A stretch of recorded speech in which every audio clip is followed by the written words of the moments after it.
നമ്മുടെ ബാലയുടെ ഭഗവത് കേസരി എന്ന് പറഞ്ഞ സിനിമയുടെ റീമേക്ക് ആണോ ജനനായകൻ. ജനനായകന്റെ ആദ്യം ഇറങ്ങിയ പോസ്റ്റർ മുതൽ ഇന്നിപ്പോൾ ക്രിസ്മസ് സ്പെഷ്യലായിട്ട് തേർഡ് സിംഗിളിന്റെ പോസ്റ്റർ വന്നതുവരെ നല്ല രീതിക്ക് ഭഗവത് കേസരിയുടെ റെഫറൻസ് കൊടുത്തിട്ടുണ്ട്. അതെന്തൊക്കെയാണെന്ന് നമുക്ക് നോക്കാം. ആദ്യം തന്നെ ജനനായകന്റെ title poster the first roar. ഇതുപോലൊരു സെയിം സാധനം ഭഗവത് കേസരിക്ക് ഉള്ളത്, റോർ ഓഫ് കേസരി. അടുത്തൊരു സിമിലാരിറ്റി നോക്കുകയാണെങ്കിൽ വിജയ് സിനിമയിൽ പോലീസ് ഓഫീസറായിട്ടാണ് വരുന്നത്. നമ്മുടെ ബാലയ്യോ സെയിം പോലീസ് ഓഫീസറായിട്ടാണ് വരുന്നത്. പിന്നെ ഭഗവത് കേസരിയിൽ ഈ ഒരു സീനും പോലീസ് ഓഫീസറായിട്ട് വിജയ് വരുന്നതിന്റെ സീനും എവിടെയൊക്കെയോ ഒരു സിമിലാരിറ്റി തോന്നുന്നുണ്ട്. നിങ്ങൾക്ക് എല്ലാവർക്കും ഉള്ള ഒരു ചോദ്യമായിരിക്കും, എന്തുകൊണ്ട് ബാലയുടെ ഭഗവത് കേസരി എന്നെ ചൂസ് ചെയ്തതെന്ന്. പുള്ളിയുടെ കരിയറിലെ അവസാനത്തെ മൂവിയായിട്ടും എന്തുകൊണ്ട് ഇങ്ങനെ ഒരു സിനിമ എടുക്കാൻ പോയെന്ന്. അതെന്തുകൊണ്ടാണെന്ന് ചോദിച്ചാൽ ആ സിനിമയുടെ കഥ തന്നെയാണ്. നിങ്ങൾ ഇനി ആ സിനിമ കാണാനൊന്നും പോണ്ട, ഞാനൊന്ന് ചുരുക്കി പറഞ്ഞുതരാം. പോലീസ് ആയിരുന്ന ഒരാൾ ഒരു മാസ് മർഡർ ചെയ്തിട്ട് കുറേ സിറ്റുവേഷൻസ് കാരണം ഒരു കൂട്ടം ആൾക്കാരെ കൊന്നിട്ട് ജയിലിൽ പോകും. ജയിലിൽ വെച്ചിട്ട് അയാളുടെ നല്ല ശീലങ്ങളൊക്കെ കണ്ടിട്ട് ജയിലിലെ സൂപ്രണ്ടിന് പുള്ളിക്കാരനോട് ഒരു ഇഷ്ടം തോന്നും. എന്നിട്ട് പുള്ളിക്കാരനെ കല്യാണം കഴിക്കാനൊന്നും അല്ല കേട്ടോ. എന്നിട്ട് സൂപ്രണ്ടിന്റെ മോളും ബാലയും തമ്മിൽ ഭയങ്കര ക്ലോസ് ആയിരുന്നു, ഫ്രണ്ട്ഷിപ്പ് ബിൽഡ് ചെയ്യുന്നു. എന്നിട്ട് കുറച്ച് നാളുകൾ കഴിഞ്ഞിട്ട് പുള്ളി ജയിലിൽ നിന്ന് ഇറങ്ങിയിട്ട് പുള്ളി ഇവരുടെ കൂടെ തന്നെ വന്ന് താമസിക്കുകയാണ്. അങ്ങനെ ഇരിക്കുമ്പോൾ ആ സൂപ്രണ്ട് മരിച്ചു പോകും. പിന്നെ ആ കുട്ടിയെ കുറേ വർഷത്തേക്ക് ബാലയെ നോക്കും. ബാലയ്ക്ക് ആ കൊച്ചിനെ പഠിപ്പിച്ച് വലിയ നിലയിൽ എത്തിക്കണമെന്ന് ഭയങ്കര ആഗ്രഹമുണ്ട്. നല്ലൊരു കുട്ടിയായിട്ട് വളരണം, നല്ലൊരു പേഴ്സണാലിറ്റി ഒക്കെ ഉണ്ടായിട്ട് വളരണം എന്നാണ് പുള്ളിക്കാരൻ്റെ ആഗ്രഹം. പക്ഷേ ആ ഒരു കുട്ടിക്ക് അങ്ങനെ വളരണമെന്നൊന്നും ഒരു ആഗ്രഹം ഉണ്ടായിരിക്കത്തില്ല. ഏതെങ്കിലും ഒരുത്തിനൊക്കെ കല്യാണം കഴിച്ചാൽ ആ ഒരു രീതിയിൽ സെറ്റിൽ ആവണമെന്നാണ് പുള്ളിക്കാരത്തിൻ്റെ ആഗ്രഹം. പിന്നെ പഠിക്കാത്ത ഉഴപ്പിയൊക്കെ നടക്കുന്ന ഒരു ക്യാരക്ടറാണ് കുട്ടിയുടേത്. ഇനി ക്ലൈമാക്സിൽ ശ്രീലീല ആ കുട്ടി ഫൈറ്റ് ചെയ്യുന്നൊരു സീനുണ്ട്. അതിന് ജനനായകനെ എങ്ങനെ എടുത്തു നോക്കുന്നൊന്നും അറിഞ്ഞൂടാ. ഈ സിനിമയിൽ ബാലയ്യ കുറച്ച് കുട്ടികളോട് സെക്സ് എഡ്യൂക്കേഷനെ പറ്റി പറഞ്ഞു കൊടുക്കുന്നുണ്ട്. ഇങ്ങനൊരു സീനൊക്കെ വിജയ് ചെയ്തിട്ടൊക്കെ ഒന്ന് ആലോചിച്ച് നോക്കിയേ. നമ്മുടെ കത്തിയിലെ കതിരേശനൊക്കെ വന്ന് മറ്റേ വെള്ളം പോകുന്ന പൈപ്പിൽ കൂടെ എഴുന്നേറ്റ് വന്നിട്ട് ഒരു ഡയലോഗൊക്കെ പറയത്തില്ലേ, അമ്മാതിരി ഒരു ഐറ്റം ഇതിനകത്തും കാണാം. നമുക്ക് എല്ലാവർക്കും അറിയാം വിജയ് ഒരുപാട് റീമേക്കുകൾ ചെയ്തിട്ടുണ്ട്. പുള്ളി എത്രത്തോളം നന്നാക്കുമെന്ന് നമുക്കറിയാം. ഗില്ലിയൊക്കെ ഒരു റീമേക്ക് സിനിമ, എന്നിട്ട് ആ സിനിമയ്ക്ക് ഏത് ലെവലാണ് നമുക്ക് അറിഞ്ഞൂടെ. ആകെപ്പാടെ റീമേക്ക് ചെയ്തിട്ട് കൊള്ളാഞ്ഞത് കുരുവി മാത്രമേ ഉള്ളൂ. അത് വിട്, ഓട്ടെ അത് എഴുതി തള്ളു. ഇതിൻ്റെ ഇടയ്ക്കൂടെ ഒരു കാര്യം കൂടെ പറഞ്ഞോട്ടെ. വീഡിയോ ഒന്ന് ലൈക്ക് ചെയ്യുക, ഷെയർ ചെയ്യുക, സബ്സ്ക്രൈബ് ചെയ്യുക, പിന്നെ ഒരു comment. Back to the video. ഇനി ഭഗവത് കേസരി ഫുള്ളായിട്ട് റീമേക്ക് ചെയ്തെന്ന് വെച്ചാലും സിനിമ നന്നായിട്ട് എടുത്തിട്ടുണ്ടെങ്കിൽ സിനിമ കയറി കൊടുത്തിരിക്കും ഉറപ്പായിട്ടും. ഭഗവത് കേസരിൽ ഒത്തിരി തള്ളൊക്കെ ഉണ്ട്, പക്ഷേ അതൊക്കെ മാറ്റി എടുത്തുമായിരിക്കും തമിഴ് സിനിമ ആയതുകൊണ്ട്. ആ സിനിമ നമ്മുടെ മലയാളികൾ തന്നെ റോസ്റ്റ് ചെയ്തിട്ടുണ്ട്. എങ്ങനെ ആയാലും നമുക്ക് നല്ലൊരു ഭഗവത് കേസരി കിട്ടും ഉറപ്പായിട്ടും. കേസരി എന്ന് പറഞ്ഞാൽ അത്രയ്ക്ക് നല്ലൊരു സിനിമയാണ്. ആ സിനിമ ഒന്ന് പോളിഷ് ചെയ്തെടുത്താൽ കിട്ടിലുമായിരിക്കും. നമുക്ക് തലപ്പത്തിൽ മാസ് എലമെന്റ്സ് ഇഷ്ടപ്പെടത്തില്ലേ, അത് മാത്രമുള്ള സിനിമയിൽ ഫാൻസിനായാലും അല്ലാത്തവർക്കായാലും എൻജോയ് ചെയ്യാൻ പറ്റിയ സാധനങ്ങൾ ഇഷ്ടം പോലും ഉണ്ട്. ആ തേർഡ് സിംഗിളിന്റെ അനൗൺസ്മെന്റ് പോസ്റ്ററിൽ പോലും ഒരു കുട്ടിയെ കാണിക്കുന്നുണ്ട്. ചിലപ്പോൾ ഞാൻ മുമ്പ് പറഞ്ഞ ആ കുട്ടിയായിരിക്കാം. കേസരിക്കകത്ത് കാജൽ ചെയ്തൊരു റോളുണ്ട്, അതായിരിക്കും പൂജ ഹെഡ് ചെയ്യാൻ പോകുന്നത്. മിക്കവാറും അത് തന്നെയായിരിക്കും ചാൻസ് കൂടുതൽ. പിന്നെ ആ കുട്ടിയായിട്ട് ചെയ്ത ശ്രീലയിലേക്ക് വരും മമതാ ബൈജുവാണ്, അതും ആയിരിക്കാം. ഇനി ഞാൻ സ്പോയിലർ തരുന്നൊന്നും പറഞ്ഞ് എന്നെ മെക്കിട്ടേറാനൊന്നും വന്നേക്കല്ലേ. നിങ്ങൾ ഈ ഒരു സീനൊക്കെ നോക്കിക്കേ, ബാലയെ വരുന്നൊരു സ്റ്റൈലുണ്ടോ. ഇത് വിജയ് ചെയ്താൽ എന്തായിരിക്കും പൊളിക്കും. ചെറിയ സിനിമയിൽ വിജയുടെ ഇൻട്രൂട്ട് ഉണ്ടല്ലേ, പുള്ളിക്കാരി എൻജോയ് ചെയ്തിട്ടാണ് വരുന്നത്. ഇവന്മാരൊക്കെ സിമ്പിളായിട്ട് ഇരിച്ചാൽ ഞാനാണ് ഏറ്റവും വലുത് കാണിച്ചു തരികയാണ്. ഒരു പ്രത്യേക ഫീൽ കിട്ടുന്നുണ്ട്, ഒരു മാസം മൂവ്മെന്റ് കിട്ടുന്നുണ്ട്. നിങ്ങൾക്ക് ഇത് കാണുമ്പോൾ എന്താ തോന്നുന്നത് താഴെ കമന്റ് ചെയ്ത്. പിന്നെ ഈ സിനിമയായിട്ട് കൊണ്ട് ക്ലാഷൊക്കെ വെച്ചിട്ടുണ്ട്, അത് എന്തിനാണെന്നോ എന്തോ. ഇങ്ങനെ ഒരു ക്ലാഷ് എടുക്കുന്നുണ്ട്, ആര് ജയിക്കും ആര് വീഴും അതെങ്ങനെയൊക്കെ ആയിരിക്കുമെന്ന് നമുക്ക് നോക്കാം. അല്ലെങ്കിൽ ഇങ്ങനെ ഒരു ക്ലാഷ് വെച്ചതുകൊണ്ട് എങ്ങനെയൊക്കെ ഗുണം ചെയ്യുമെന്ന് നമുക്ക് നോക്കാം. ആദ്യം ശിവകാർത്തികന്റെ പരസ്യത്തിലോട്ട് നോക്കി കഴിഞ്ഞാൽ 14-ാം തീയതി റിലീസ് ചെയ്യുന്നതിന് 10-ാം തീയതിയിലേക്ക് പ്രീപോൺ ചെയ്തിരിക്കുകയാണ്. അത് അവർക്ക് എങ്ങനെ ഗുണം ചെയ്യുന്നത് വെച്ചാൽ തലപതി ഒരു ബ്രാൻഡാണ്, നമുക്കും അറിയാം അവർക്കും അറിയാം. അതുകൊണ്ട് തന്നെ ജനനായകൻ എന്തെങ്കിലും നെഗറ്റീവ് റിവ്യൂസ് വന്നാൽ അത് പരസ്യത്തിന് നല്ലപോലെ ഗുണം ചെയ്യും. അതെങ്ങനെ ഗുണം ചെയ്യുന്നത് നോക്കി കഴിഞ്ഞാൽ ജനനായകൻ റിലീസ് ചെയ്യുന്നതിൻ്റെ അന്ന് മിക്ക സ്ക്രീനും ജനനായകൻ തന്നെ ആയിരിക്കും. പിറ്റേന്നത്തെ ഫസ്റ്റ് ഷോയിൽ തന്നെ തമിഴ്നാട്ടിലെ ആകെ സ്ക്രീനുകളിൽ 800 പരാശക്തിക്കും 240 സ്ക്രീനുകൾ മാത്രം ജനനായകന് കൊടുക്കത്തുള്ളൂ. ജനനായകന് ഫസ്റ്റിലെ നെഗറ്റീവോ അല്ലെങ്കിൽ മിക്സ്ഡ് റിവ്യൂ വരുന്നെങ്കിൽ പിറ്റേന്ന് പരാശക്തിക്ക് പോസിറ്റീവായി കിട്ടുന്നെങ്കിൽ ആ 240 സ്ക്രീനിൽ നിന്ന് പിന്നെയും ജനനായകന് സ്ക്രീൻ കൊണ്ട് കുറഞ്ഞേ വരത്തുള്ളൂ. കുറയ്ക്കാമെന്ന് വെച്ചാൽ അങ്ങനെ കുറയത്തൊന്നുമില്ല. പരാശക്തിക്ക് പോസിറ്റീവ് റിപ്പോർട്ട് വന്നതുകൊണ്ട് കുറച്ചുകൂടെ സ്ക്രീന് അങ്ങോട്ട് കൊടുക്കുമെന്ന് മാത്രം. ജനനായകന് നെഗറ്റീവ് റിപ്പോർട്ട് വരുന്നതാണ് പരാശക്തി കിട്ടാവുന്ന ഏറ്റവും വലിയ പ്രൊമോഷൻ. ഇതിൽ രണ്ടാമത്തെ ഒരു പ്ലസ് പോയിന്റ് നോക്കിക്കഴിഞ്ഞാൽ പരാശക്തിയുടെ ഡയറക്ടർ ആരാന്ന് നോക്കിക്കഴിഞ്ഞാൽ നമ്മുടെ സൂര്യയുടെ സുര റിപ്പോർട്ടറൊക്കെ ഡയറക്ട് ചെയ്തില്ലേ സുധാ കൊങ്കര, പുള്ളിക്കാരത്തി തന്നെ. പുള്ളിക്കാരത്തിൻ്റെ സിനിമ എന്ന് പറഞ്ഞാൽ അത്രയ്ക്ക് ഗ്യാരണ്ടി ഉള്ള സിനിമയാണ്. നമുക്ക് ലോകേഷ് കനകരാജിൻ്റെ സിനിമ എന്ന് പറഞ്ഞാൽ അത്രയ്ക്ക് ഇഷ്ടമായിരിക്കും. കൂലിയെ മാറ്റി നിർത്തിക്കോ അത് പോട്ടെ. പക്ഷേ പുള്ളിയുടെ അടുത്തൊരു സിനിമ വന്നാൽ നമ്മൾ പോയി കാണത്തില്ലേ. അതുപോലെ ഒരു ബ്രാൻഡ് ആയിട്ടുള്ള ഡയറക്ടർ തന്നെയാണ് സുധാ കൊങ്കര. ജനനായകൻ സ്ക്രീൻ കൗണ്ട് കുറയുള്ള കാര്യം എന്താണെന്ന് ചോദിച്ചാൽ അത് കഴിഞ്ഞൊരു വീഡിയോയിലൂടെ പറഞ്ഞായിരുന്നു. അത് കാണണമെന്നുണ്ടെങ്കിൽ വീഡിയോ അവസാനം ആഡ് ചെയ്തേക്കാം. ഇത്ര നേരം നിങ്ങൾ ഈ വീഡിയോ ഉണ്ടെങ്കിൽ ചാനൽ സബ്സ്ക്രൈബ് ചെയ്തേക്കണേ. ഇനി നമുക്ക് ജനനായകൻ്റെ ഭാഗത്തോട്ട് നോക്കാം. ഇപ്പോൾ ഇങ്ങനെ വിചാരിക്കുക, ജനനായകന് മിക്സ്ഡ് റിവ്യൂ വരുന്നതെങ്കിൽ വെച്ചോ, സിനിമയുടെ സ്റ്റോറിയും വലിയ ഡെപ്തല്ലെന്നൊക്കെ വെച്ചോ. പക്ഷേ ഇതൊരിക്കലും ഒരു വാരിസ് പോലത്തുള്ള സിനിമയല്ല. നല്ല രീതിക്ക് മാസ് എലമെന്റ്സ് ഉണ്ടായിരിക്കും. ഇതിന് ഡയറക്ടർ തന്നെ പറഞ്ഞിട്ടുണ്ട് ഫാൻസിന് അർമാദിക്കാനായിട്ടുള്ള കാര്യങ്ങൾ സിനിമയിലുണ്ടായിരിക്കുന്നു. ഇപ്പോൾ സിനിമയുടെ ഭാഗത്തുനിന്ന് പുറത്തിറങ്ങിയ സെക്കൻഡ് സിംഗിൾ ഒരു പേരേ വരലാൽ ആ പാട്ട് എൻ്റെ കിടലുമായിട്ട് എടുത്തു വെച്ചിരിക്കുന്നത് ഈ 1-2 കാര്യം തന്നെ സിനിമ കയറി കൊടുത്താനായിട്ട്.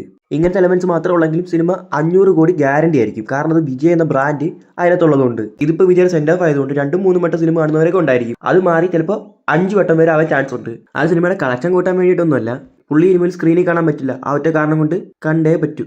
ഇപ്പം കിട്ടിയ ചാൻസ് പിന്നെ കിട്ടില്ല. മിക്സ്ഡ് റിവ്യൂ വന്നാലും നെഗറ്റീവ് റിവ്യൂ വന്നാലും 500 കോടി വന്നാലും കൺഫേം ആയിരിക്കും. ആ വരുന്നത് പോസിറ്റീവ് റിപ്പോർട്ടോ ഇല്ലാതെങ്കിലോ പരാശക്തിയുടെ കാര്യം ഗോവിന്ദ. ജനനായകനാണ് പോസിറ്റീവ് വന്ന പരാശക്തിക്ക് പോസിറ്റീവ് ഇട്ടിട്ട് ഒരു കാര്യമില്ല. പക്ഷെ 14 10 മാറ്റിയപ്പോൾ അത് കളക്ഷനെ നന്നായിട്ട് ബാധിക്കും. എന്ന് വെച്ചാൽ ജനനായകന്റെ കളക്ഷന് നന്നായിട്ട് ബാധിക്കും. ഇനിയിപ്പോൾ പരാശക്തിയോട് ഏറ്റുമുട്ടി ജനനായകൻ ജയിച്ചെന്നങ്ങ് വിചാരിക്കുക, അല്ലെങ്കിൽ നെഗറ്റീവ് റിവ്യൂ വന്ന് സിനിമയുടെ കളക്ഷൻ നന്നായിട്ട് കുറഞ്ഞെന്നങ്ങ് വിചാരിക്കുക, സ്ക്രീൻ കൗണ്ട് കുറഞ്ഞു വരുന്നെന്ന് വിചാരിക്കുക. 23-ാം തീയതി ജനനായകൻ അടുത്തൊരു വെല്ലുവിളി ഏറ്റുമുട്ടേണ്ടതായിട്ട് വരും. ആ 23-ാം തീയതിയാണ് അജിത്തിന്റെ മങ്കാത്ത റിലീസ് ചെയ്യുന്നത്. ആ സിനിമ ഏത് റേഞ്ചാണെന്ന് നമുക്കറിയാം. അജിത്തിന്റെ കരിയറിലെ തന്നെ വൺ ഓഫ് ദ ബെസ്റ്റ് സിനിമകളിൽ ഒന്ന് തന്നെയാണ് മങ്കാത്ത. എനിക്കും പേഴ്സണലി ഇഷ്ടപ്പെട്ട ഒരു സിനിമയാണ്. വിജയ്ക്ക് ഗില്ലി എങ്ങനെയാണ് അതുപോലെയാണ് അജിത്തിന് മങ്കാത്ത. ആ സിനിമയ്ക്ക് പ്രത്യേക ഒരു ഫാൻ ബേസ് തന്നെ ഉണ്ട്. അതും കൂടി വരുമ്പോൾ ജനനായകന്റെ കളക്ഷന് നന്നായിട്ട് ബാധിക്കും. ജസ്റ്റ് ഒന്ന് ആലോചിച്ച് നോക്കുക, ഇത് വിജയുടെ ലാസ്റ്റ് മൂവി എന്നാണ് പറയുന്നത്. അതായത് വിജയ് ഫാൻസിനെ ആഘോഷിക്കാൻ പറ്റിയ ലാസ്റ്റ് ടൈം. അഥവാ ഇനി എന്തെങ്കിലും വരണമെങ്കിൽ റിലീസ് ചെയ്താലേ ഉള്ളൂ. അപ്പോൾ 2025 ഒരു വിജയ് സിനിമ ഇല്ലാത്തതിന് ക്ഷീണം പിള്ളേർ ഫസ്റ്റ് തന്നെ തീർത്തിരിക്കും. ജനനായകൻ 1000 കോടി അടുപ്പിച്ചിട്ട് പിള്ളേർ പോകത്തുള്ളൂ. ഞാൻ ഒരിക്കൽ കൂടെ ഒരു കാര്യം പറയാം, വീഡിയോ ഇഷ്ടപ്പെടുന്നുണ്ടെങ്കിൽ ലൈക്ക് ചെയ്യുക, ഷെയർ ചെയ്യുക, സബ്സ്ക്രൈബ് ചെയ്യുക, പിന്നീട് comment. Back to the video. നിങ്ങൾ ഇങ്ങനത്തെ ഇതുകൊണ്ടൊക്കെയാണ് കൊണ്ട് ക്ലാഷ് വെക്കുന്നെങ്കിൽ നിങ്ങളുടെ ഓരോ ഞങ്ങളുടെ എൻ്റെ രോമത്തിൽ പോലും നടത്തില്ല. കാരണം അബദ്ധയുടെ ഈ ഇടയ്ക്ക് ഇറങ്ങുന്ന മിക്ക സിനിമയും മിക്സ്ഡ് റിവ്യൂ ആണ് നേടിക്കൊണ്ടിരിക്കുന്നത്. അതിൽ ലിയോയും ഉണ്ട്. ലിയോയ്ക്ക് പിന്നെ ഫ്ലാഷ് ബാക്കിൻ്റെ ഒരു കുഴപ്പം, ആ ഒരു കുഴപ്പം കൊണ്ട് മിക്സ്ഡ് റിവ്യൂ വന്നേ. പുള്ളിയുടെ ലേറ്റസ്റ്റ് ആയിട്ട് ഇറങ്ങിയ ഗോട്ട് പോലും മിക്സ്ഡ് റിവ്യൂ കിട്ടിയിട്ട് 450 കോടിയാണ് നേടിയിരിക്കുന്നത്. അതിന് മുമ്പ് വന്ന ലിയോയ്ക്ക് മിക്സ്ഡ് റിവ്യൂ കിട്ടിയിട്ട് 600 കോടിയാണ് ബോക്സ് ഓഫീസിൽ നിന്ന് വാരിയത്. പുള്ളിയുടെ നെഗറ്റീവായിട്ടുള്ള സിനിമകൾ നോക്കിയാൽ ബീസ്റ്റ് 300 കോടിയാണ് നേടിയിരിക്കുന്നത്. വാരിസ് നോക്കിയാലോ, വാരിസൊക്കെ ആണെങ്കിൽ പേഴ്സണലി എനിക്ക് ഇഷ്ടപ്പെടാത്ത സിനിമയാണ്, പക്ഷെ അതുപോലും 300 കോടിയാണ് നേടിയിരിക്കുന്നത്. നിങ്ങൾ ജസ്റ്റ് ഒന്ന് ആലോചിക്കുക, പുള്ളിയുടെ മൂവിക്ക് നെഗറ്റീവ് റിവ്യൂ വരുന്നെങ്കിൽ പോലും അതിന് പോലും 300 കോടിയാണ് ബോക്സ് ഓഫീസിൽ നിന്ന് കിട്ടുന്നത്. മിക്സ്ഡ് റിവ്യൂസ് കിട്ടുന്ന മൂവിക്കോ 500-600 കോടിക്ക് മേളിൽ. അഥവാ ജനനായകന് നെഗറ്റീവ് റിപ്പോർട്ടാണ് വരുന്നെങ്കിൽ ബോക്സ് ഓഫീസിൽ 300 കോടി കൺഫേം ആയിരിക്കും. അഥവാ അത് മിക്സ്ഡ് റിവ്യൂ ആയിട്ടാണ് വരുന്നെങ്കിലോ 600 അല്ലെങ്കിൽ അതിലും മേളിൽ കൺഫേം ആയിരിക്കും. എന്താ ശരിയല്ലേ? വീഡിയോ ഇഷ്ടപ്പെടുന്നുണ്ടെങ്കിൽ ലൈക്ക് ചെയ്യുക, ഷെയർ ചെയ്യുക, സബ്സ്ക്രൈബ് ചെയ്യുക, പിന്നെ ഒരു comment. Back to the video. അഥവാ ജനനായകന് പോസിറ്റീവ് റിവ്യൂ എല്ലാം വരുന്നെങ്കിൽ നിങ്ങളൊന്ന് ആലോചിച്ച് നോക്കിയേ. എൻ്റെ ഒരു ഇതിൽ ഞാൻ പറയുന്നെങ്കിൽ 1000 കോടി കൺഫേം ആയിരിക്കും. ഇത് കേൾക്കുമ്പോൾ പുച്ഛിക്കുന്ന ചിലരൊക്കെ ഉണ്ടായിരിക്കും. അവരോടൊക്കെ എനിക്ക് പറയാനുള്ളത്, തമിഴ് സിനിമാസ് അധികം നോർത്തിൽ പ്രൊമോട്ട് ചെയ്യത്തില്ല. ഇന്ത്യയിൽ 1000 കോടി അല്ലെങ്കിൽ 2000 കോടി നേടിയ സിനിമകളുടെ ഭൂരിഭാഗം കളക്ഷൻ കിട്ടിയത് നോർത്തിൽ നിന്നാണ്. നിങ്ങൾ ഈ പുഷ്പ 2 ഒക്കെ നിർത്തി നോക്കി, അത് നമുക്ക് മിക്കവർക്കും അത് പിടിച്ചിട്ടില്ല ആ സിനിമ. എന്നിട്ട് അതെങ്ങനെ 2000 കോടി നേടിയേ?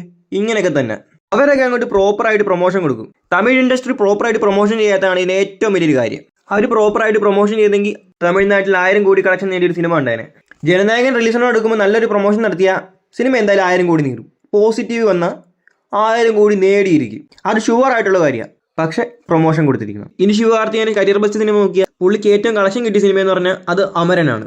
അത് അത്യാവശ്യം നല്ലൊരു സിനിമയാണ്. അധികം നെഗറ്റീവ് ഒന്നും ഒരിടത്തൊന്നും കേട്ടില്ല. എനിക്കും ഇഷ്ടപ്പെട്ട സിനിമയാണ്. ശിവകാർത്തികേയനും എനിക്കിഷ്ടമാണ്. പക്ഷേ തളപതി കഴിഞ്ഞ് മാത്രം. ഈ അമരന്റെ ഫൈനൽ ബോക്സ് ഓഫീസ് കളക്ഷൻ എന്ന് പറയുന്നത് 300 കോടിയാണ്. എന്ന് വെച്ചാൽ വിജയുടെ നെഗറ്റീവ് സിനിമ കിട്ടുന്ന അതേ കളക്ഷൻ കണ്ടോ? അവിടെ തന്നെ ഉണ്ട്. പുള്ളിയുടെ പോസിറ്റീവ് സിനിമ അമരൻ, അതിന് കിട്ടിയത് 300 കോടി. എന്നിട്ട് അവിടെ കൊണ്ട് ക്ലാഷ് വെക്കുന്നത്. എടാ ഇവന്മാർക്ക് എന്ത് ബോധമൊന്നുമില്ലേ? ഇനി സിനിമയ്ക്ക് കിട്ടിയ റേറ്റിംഗുകൾ നോക്കാം. ശിവകാർത്തികേയന്റെ റേറ്റിംഗ് നോക്കാം. പുള്ളിയുടെ കരിയറിൽ ഏറ്റവും കൂടുതൽ കളക്ഷൻ കിട്ടിയ അമരന് പോലും കിട്ടിയത് 8.1. ആ റേഞ്ച് ഒന്ന് ആലോചിച്ച് നോക്ക്, 8.1. ഇതേസമയം വിജയുടെ ഗോട്ടിന്റെ എടുത്ത് നോക്കിയാലോ 5.7. ഈ 5.7 റേറ്റിംഗ് വെച്ച സിനിമ 450 കോടി രൂപ ബോക്സ് ഓഫീസിൽ നേടിയത്. എന്താല്ലേ, ഈ 8.1 ഒക്കെ അണ്ടർ സിനിമയ്ക്ക് കിട്ടിയെങ്കിൽ എന്നെ 1000 കോടി അടിച്ചേനെ. ശരിയാണ്, ശിവകാർത്തികേയൻ നല്ലൊരു നടനാണ്. എന്ന് വെച്ച് ഇങ്ങനെ ക്ലാഷ് ഒക്കെ വെക്കണോ? സൂപ്പർ സ്റ്റാർ രജനീകാന്തിന് ഒരു കോമ്പറ്റീഷൻ കൊടുത്തോണ്ടിരിക്കുന്ന ആളെ വിജയ്. എന്നിട്ട് എന്തിനാടാവേ, നീ എന്ന് ഇതൊന്നും അറിയുന്നില്ലേ? ചിലപ്പോൾ അടുത്ത തലപതി ശിവകാർത്തികേയനായിരിക്കാം. അതിപ്പോഴല്ല, പിന്നെ അണ്ണ സിനിമയിൽ നിന്ന് പോയി കഴിഞ്ഞിട്ട്. തലപതി ഇനി സിനിമയെ തുടരോ ഇല്ലയോ എന്നൊരു വീഡിയോ ചെയ്തിരുന്നു. അത് കാണണമെന്നുണ്ടെങ്കിൽ മേളിൽ ഐബണ്ണി കൊടുത്തേക്കാം. ഇനി പരാക്ഷൻ്റെ തമിഴ്നാട്ടിൽ എത്തിച്ച് റിലീസ് ചെയ്യുന്ന ആരാ നോക്കിയാൽ റെഡ് ജെയിൻസ് പ്രൊഡക്ഷൻ കമ്പനിയാണ്. പ്രൊഡക്ഷൻ കമ്പനി അറിയാൻ നോക്കിയാൽ നമ്മുടെ തലപതിയുടെ TVKയുടെ എതിർ പാർട്ടിയായ DMKയുടെ മെയിനാണ് ഉദയനിധി സ്റ്റാലിൻ തന്നെ. അപ്പോൾ ഇലക്ഷന് മുമ്പായിട്ട് അവർ തമ്മിൽ ഒരു ക്ലാഷ്. തമിഴ്നാട്ടിൽ പുള്ളി സിനിമ എത്തിക്കുന്നുണ്ട് 66% പരാശക്തിക്ക് സ്ക്രീൻ കൗണ്ട് പോകും. ബാക്കിയുള്ള 34% മാത്രമേ ജനനായകന് കിട്ടുള്ളൂ 14-ാം തീയതി തൊട്ട്. ഇതൊക്കെ കൊണ്ട് എൻ്റെ അണ്ണനെ വെല്ലുവിളിക്കുകയാണ്. കൊറോണ ടൈമിൽ തിയേറ്ററിൽ ആളില്ലാതെ ഇരുന്നപ്പോൾ മാസ്റ്റർ വെച്ച് തിരിച്ചു കൊണ്ടുവന്ന ആളാണ് ഞങ്ങളുണ്ട്. ആ മാസം ഒന്നും ഒരുത്തനും കാണിച്ചിട്ടില്ലല്ലോ, ഇനി കാണിക്കാനും പോകുന്നില്ല. പിന്നെ പരാശക്തി ടീമിനോട് ഓലപ്പാമ്പ് കാണിച്ചിട്ടൊന്നും അണ്ണനെ പേടിപ്പിക്കാൻ നോക്കില്ലേ മക്കളെ, പേടിക്കില്ല. ഈ ഒരു കാര്യം ഒരിക്കൽ കൂടെ പറയാം. അഥവാ പോസിറ്റീവ് അങ്ങനെ ജനനായകന് കിട്ടിയ 1000 കോടി കൺഫേം. പിന്നെ തലപതി പൂർണ്ണമായിട്ട് സിനിമ നിർത്തുന്നോ ഇല്ലെന്നുള്ള വീഡിയോ കാണാൻ മറക്കണ്ട, ഡിസ്ക്രിപ്ഷനിലും കൊടുത്തേക്കാം. പിന്നെ ഈ വീഡിയോ ഇത്രയും നേരം കണ്ട എല്ലാവർക്കും നന്ദി. അപ്പോൾ ഇന്നത്തെ വീഡിയോ ഇത്രയേ ഉള്ളൂ. വീഡിയോ ഇഷ്ടപ്പെട്ട ലൈക്ക് ചെയ്യുക, ഷെയർ ചെയ്യുക, സബ്സ്ക്രൈബ് ചെയ്യുക, പിന്നീട് കമൻറ്റ്. നാളെ ഇതിൽ നല്ലൊരു വീഡിയോ ഇട്ടെത്താം. അതുവരെയും